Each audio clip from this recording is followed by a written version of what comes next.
Good morning, everyone. We are in section 5, which started on page 20, about evidence for the Bible being inspired, and then went to, we're on page 24 this morning, where we'll get to messianic prophecies towards the end of the class. But I found something I wanted us to watch together. It is about 15 minutes long, and one of the advantages of being able to connect directly to that, thanks to Jared, the projector, to my laptop, I can easily do this when he's not here. And I hope that you can hear it. If not, let me know, and there's probably a remote back there that can turn up the volume. This is on biblical archaeology discoveries that confirm the Bible.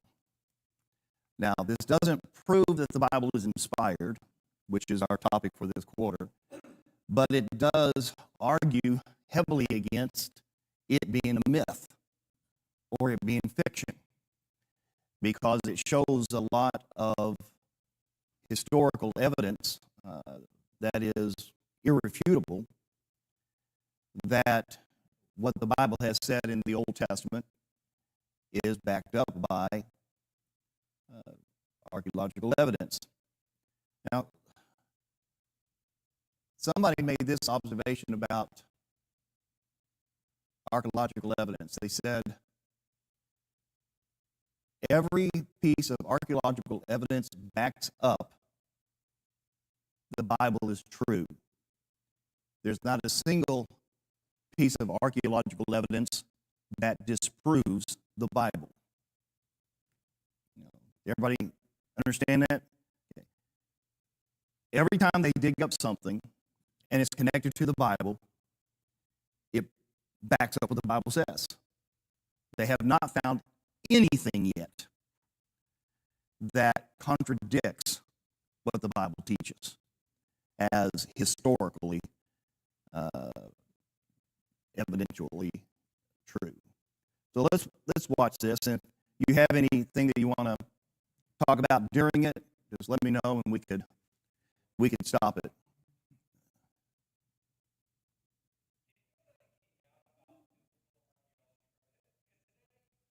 Can y'all hear that fine, or does it need to be turned up? Can you turn up the volume to that? Okay, let's see.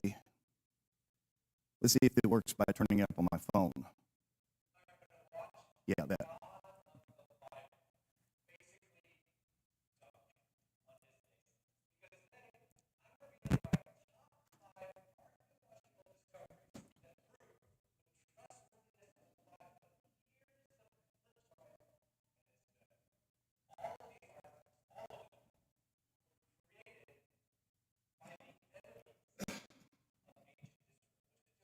Okay, that part I had never considered before, and that is something that is fascinating. So every piece of archaeological evidence is going to be in the origin created by the enemies of Israel. In other words, this can't be faked by God's people. You will find evidence, for example, from the Assyrians. Were the Assyrians the best friends of Israel? No. Babylonians, Egyptians, so on and so forth. Okay, so remember that everything that we're going to look at was originally created by the enemies of ancient Israel. So in that sense, it helps with showing there is no bias.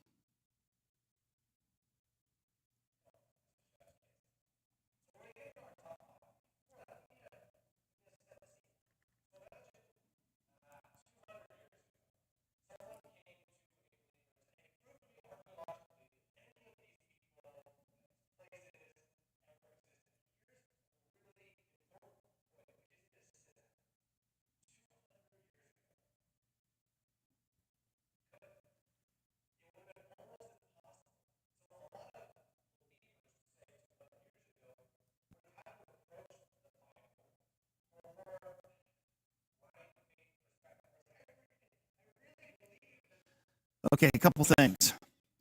One, I think it's interesting that he points out that all of the archaeological evidence that he's going to be discussing has only been dug up within the last 200 years. And that before that, people did not have this evidence, but they believed anyway. But he uses a phrase that I'm not a big fan of: blind faith. Faith is never blind in the Bible. Faith has evidence. Hebrews chapter 11 talks about it is faith is the substance of things hoped for, the conviction of things not seen. People might say, oh, there's the blindness. No, because in Hebrews 11, what is not seen is backed up by what is seen. And because you had evidence of something that you could see, as they did in Hebrews 11, they could believe in things that they did not see. And one of the examples is creation. Was anybody around to see creation? No. And yet, we can believe that God made things the way that he did, as it says, calling into that from nothing. We see in Romans chapter 4, we see it in Hebrews chapter 11, the idea of God creating in so many other places. But we can believe that because they keep making scientific discoveries such as, the eye. There's no way that the eye could have developed through evolution. It's just impossible. So you see how everything works together. In fact, if you have a watch on, that is proof for creation, because it is based upon the concept of time, and time is a constant. How do we know how long a year lasts? Yeah, rotation of the earth around the sun. How do we know how long a month lasts? By the moon, right? Okay. Now, that's a lunar calendar. In America, we don't use a lunar calendar. They did in Jewish times. But time is based upon creation itself. How do we know how long a day lasts? Yeah, sun goes up and down. That's right. And so time itself, a watch, is evidence that there is a intelligent designer. So I don't like the term blind faith, because that makes you appear that you're believing for no reason whatsoever. We believe for reasons. Yes?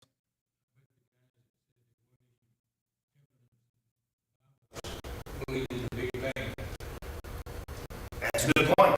They weren't around to see that one, were they? In fact, now we'll say that. Okay, let's go back.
Okay, let's sign a specific number. 841 BC to the time of Jesus would be 841 years. Okay? That's a long time, isn't it? So 841 years BC before Christ. And sometimes it's important just to point that out. 841, that's 841 years. Because I had somebody ask me one time, with BC, why did they get smaller? Because they're getting closer. It's not that time is going backwards, but it's counting down to Jesus. So not quite 1,000 years before, 841 years. That is based upon a lot of other archaeological evidence that deals with the Assyrian kingdom itself. One of the ways that they have assigned dates is they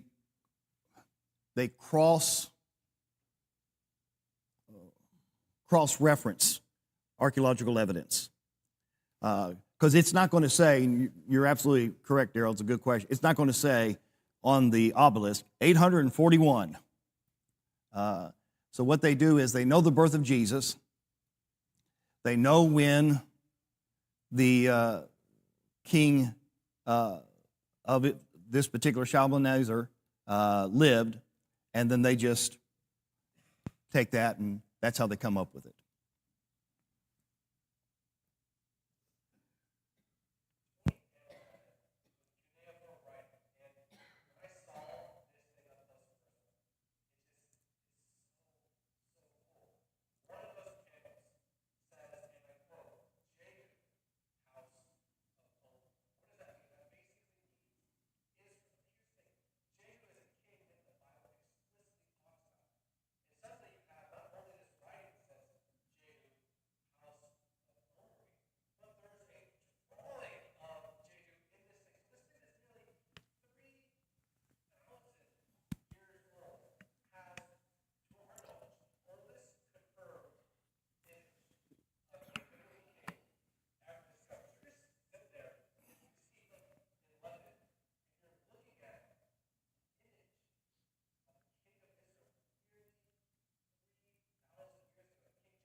Okay, before we go on from that, one of the comments that he said needs a little bit of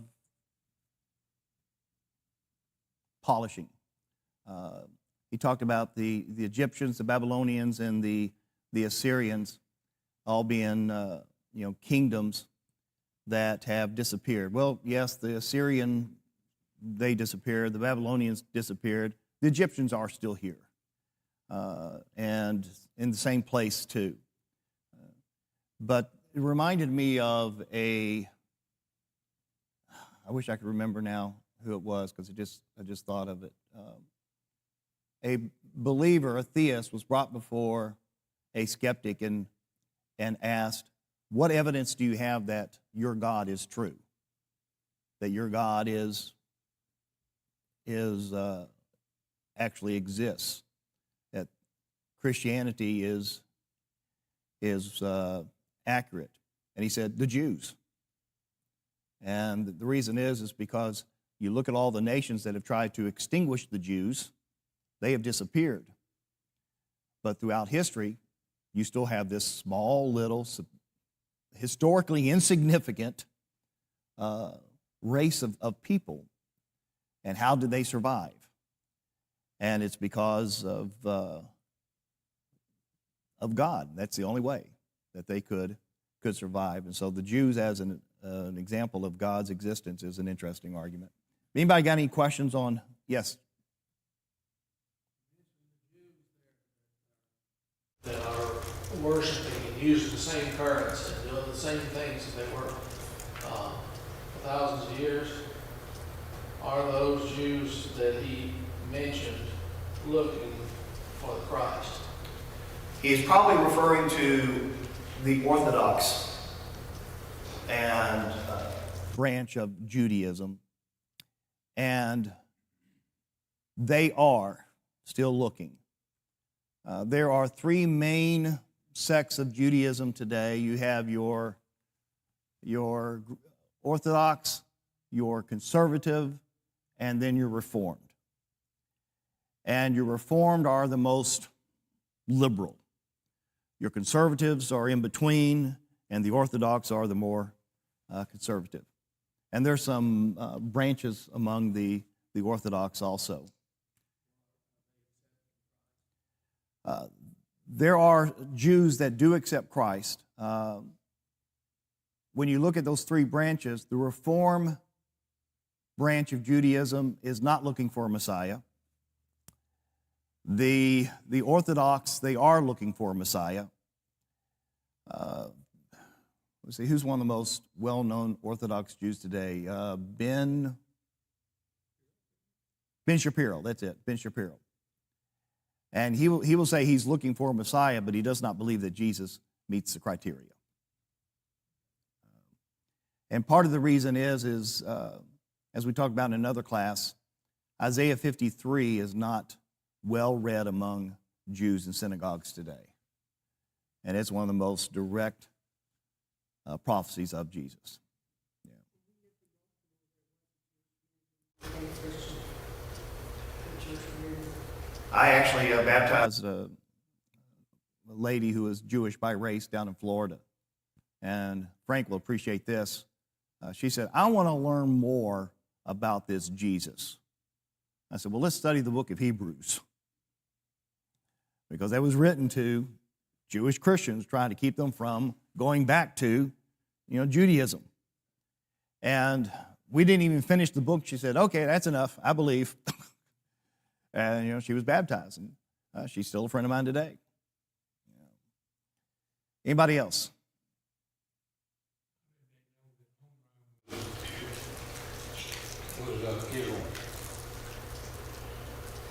There's probably a lot more context to this.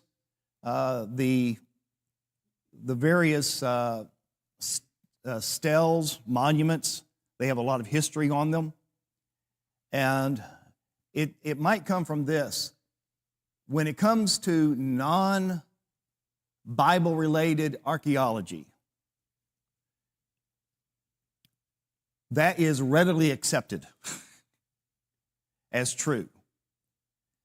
You look up something about the Bible, then it is looked at with skepticism. So when you have, for example, if the Bible confirmed a nation, people say, well, that just shows that the Bible is false. An example of that we've already talked about is the Hittites. But when they discovered archaeological evidence of other nations, they just readily accept that. And when it ties into the Bible, then that is their bias. But that's how they do it. Yes, Daryl. The nation of Israel now, is it more, which one of the three is it more of? The Jews, original Jews, or is there some over there that believe in Christ? There are a mixture. The majority of Jews in Israel today are atheists. Most Jews today are atheists.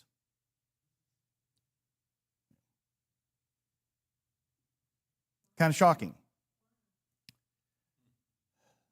One reason is the Holocaust. That created a lot of atheists. How could God allow this to happen? Therefore, there can't be a God because this happened.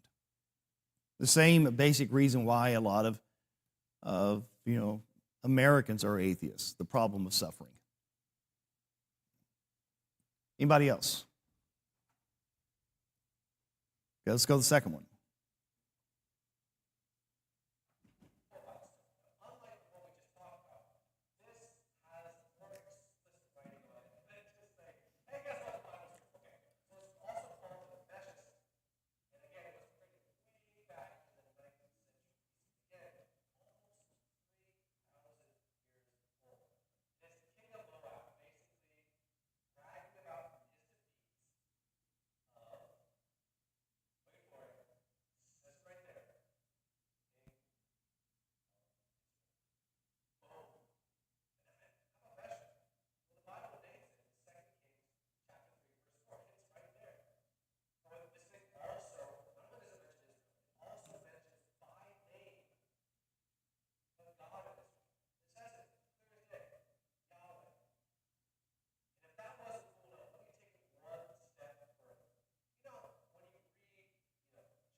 Okay, any questions about that one?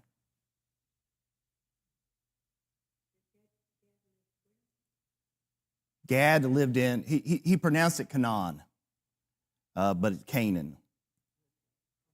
Yeah.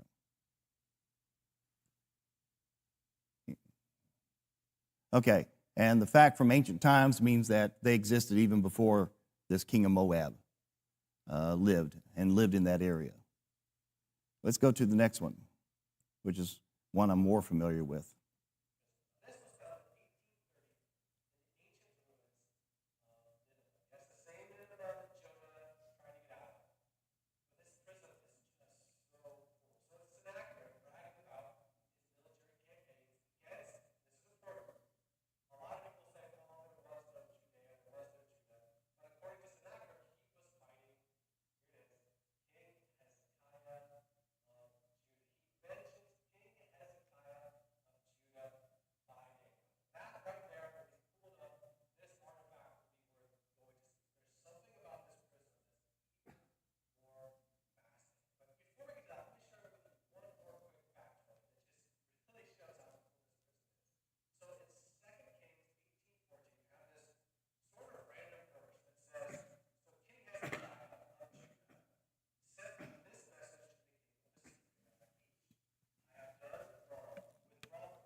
Okay, so why do you think that that is significant?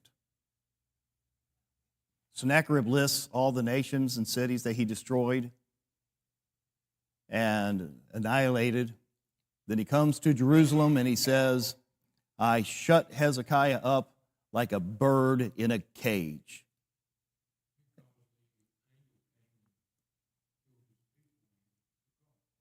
Yeah. And so what is Sennacherib not claiming in this stele or prism? That he conquered Jerusalem. I mean, think about it. I annihilated this people. I annihilated this people. I annihilated this people. Hezekiah, I shut up like a bird in a cage. I annihilated these people. He didn't destroy them. And it is true, he did shut Hezekiah up like a bird in a cage. What he said was accurate, which is, again, important because it shows the historical accuracy of this prism itself. When it comes to Jerusalem, he does not state that he defeated it and annihilated it or conquered it. And that's one of those things that what is said and what is not said sometimes can be of equal importance.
I could be wrong, but I think he misuses the term scientific proof.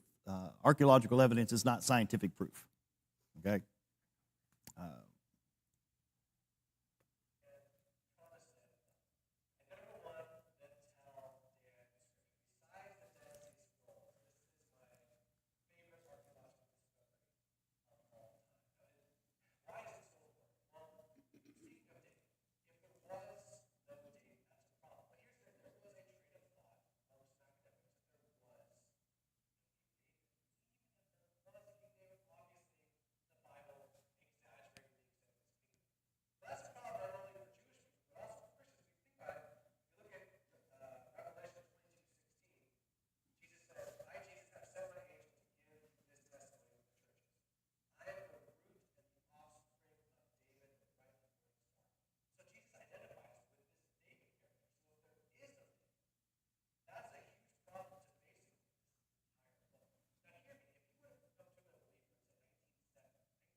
Okay, there's several things that I want to impress upon your minds from this video, and then if you have some comments, we'll take them. One is, when you looked at these steles, did that look like they were created by a bunch of unintelligent, uneducated nations? Or did it look like it was created by people that, for their time, were very artistic, learned, and not just something that should not be given credence to? So which one? Yeah, you look, for example, when we go back to the very first one, and it had relief of King Jehu, and you look at how this was carved into stone. That was extremely artistic. And I have noticed among modern skeptics, they have what you could call intellectual snobbery, and that we are so much smarter than people in the past. No, we're not smarter. We might know more things, but that does not make us more intelligent. They were extremely intelligent. They had a written language. They believed in keeping history alive. They were artistic. And so that's an important thing to point out, that all these nations were educated people. Because you will find so many people, they say, and they'll even say this about Jesus' disciples. Most of Jesus' disciples, they couldn't read. They couldn't write. You know that, don't you? They were just a bunch of fishermen. Well, isn't that kind of assuming something? Just because you lived in an ancient time did not mean that you were dumb or even uneducated. I might even suggest you go back before the American school system. Did people know how to read? A lot of them did, yeah. Where did they learn it? Their mom and dad used the Bible to teach them. Yeah. So you look at it, and we should be impressed by the people of the past. You also, you look at this, and we again see that these were created by the enemies of God's people. And that's an important aspect also. And the third thing I want to point out is none of this that we just went over proves the inspiration of the Bible. So why did I bring it in a class about the inspiration of the Bible? What does it prove? If not the inspiration of the Bible, what does it prove? Yeah, the Bible is historically accurate. It is not a bunch of myths. Mark. You think about the God that can destroy the earth with water. He's the God that can preserve what's necessary for people to understand and believe. And there's a lot of things that we don't have that have been destroyed by fire or different things that may be of our own personal value. But yet when it comes to the God of Israel, to our God, then He has the ability to lay things where people can find them too in the future, like Dead Sea Scrolls. What's to say an earthquake couldn't have destroyed those over time, and where they were placed had to be the right place for those to be preserved for people to believe. My God can do anything. Yep. Another point I want to make. It has been argued in the past, as he talked about, that Israel was just an insignificant tribal group of people. If it was just an insignificant tribal group of people, why would all of these great nations point out on their prisms and their steles, I conquered this king of Israel. I conquered that king of Israel. It just shows that the Bible is accurate, as it's stated in this video, that Israel was not just an insignificant, small, little tribe of people consisting of one city, and that is it. It is far greater than that. Yes? Well, kind of not being small and so forth. You see some maps of what Israel looked like during the time of David or Solomon. He got pretty good size. It did. It did. Went way north, especially. And it not only did it get large,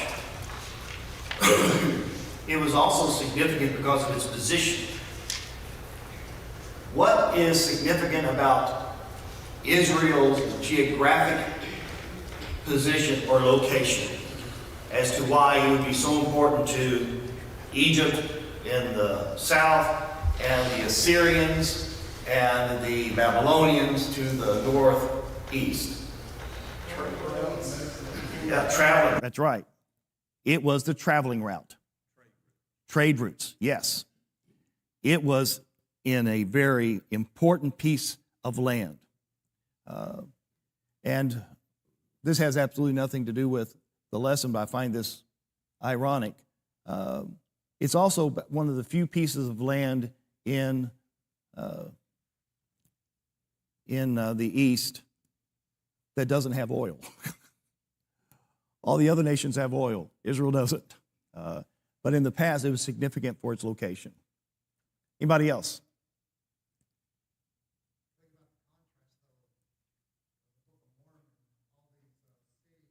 Supposedly in North and South America, where all these battles and things took place, not one of those cities has been identified. And you can interview people from South America and Central America, and they just throw their hands up like, never heard of it. It's never been excavated.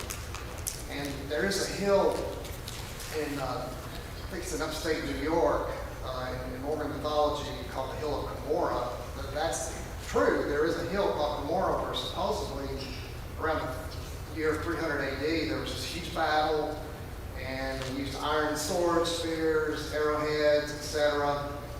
And it was excavated by Mormons, or maybe some other people too.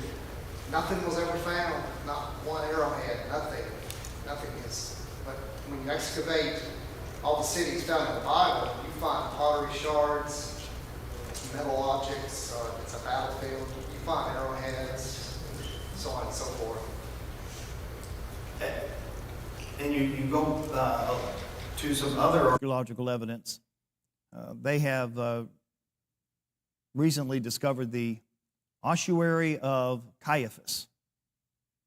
Anybody know what the ossuary of Caiaphas is? The bones. You see, they would bury people in caves. They would have family caves. And then after the body decayed, they would collect the bodies or bones and put them in a box, an ossuary. And so the significance of this is, does the Bible mention a Caiaphas? Okay. Well, here's, again, archaeological evidence that there was a Caiaphas. And it's dated to the time of Jesus. So I'll repeat what I said at the very beginning. There's never been a piece of archaeological evidence that disproves what the Bible teaches. But there's lots of archaeological evidence that proves what the Bible teaches. It shows that it is not a myth that these people existed, and some of the things that people have said about them is more mythical than what the Bible and archaeological evidence itself shows to be true. Yes, Paul. Was nation after nation, and more recently, in the last few years, ISIS tried to destroy everything that was anywhere close to the religion.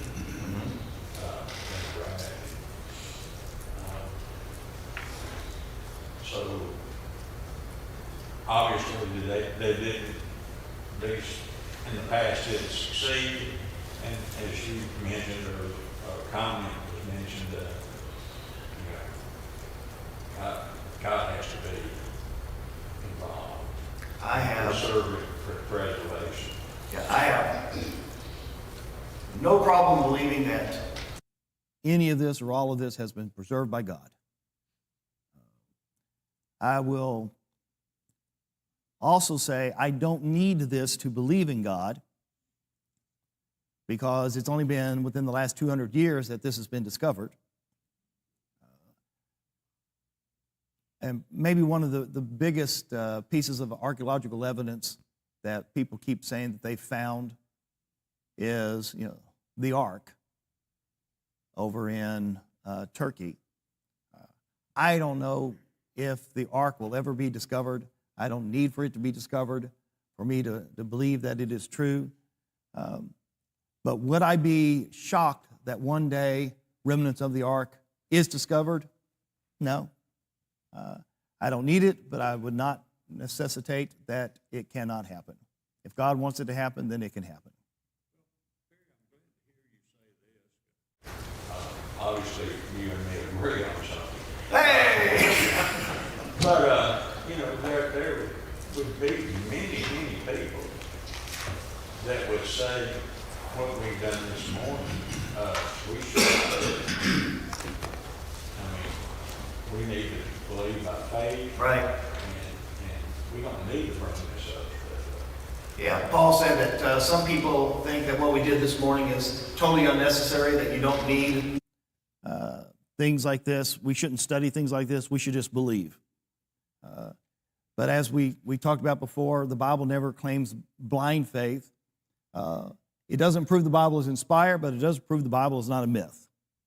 And that's, yeah. Daryl.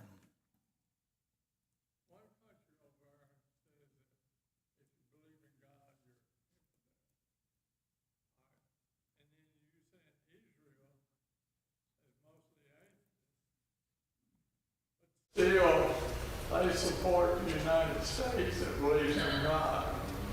So how does, our United States is always helping. So God is helping atheists. Have you ever heard this phrase? But we don't help. Have you ever heard this phrase? Politics makes for strange bedfellows. Yes.